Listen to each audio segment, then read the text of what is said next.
Today, I wanted to talk about something that's near and dear to my heart, which is you guys and this channel.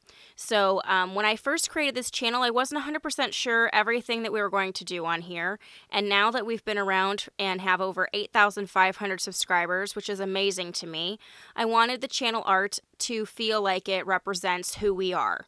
So it's got a little bit of the potions that we create, as well as the factors of Harry Potter and Disney and everything in between. And, we do a little bit of everything on here between making potions and props and food for parties and things like that.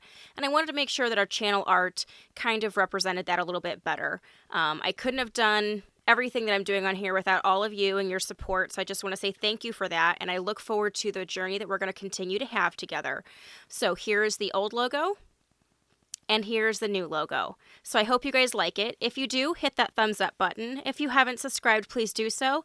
And we will catch you guys later. Thanks so much.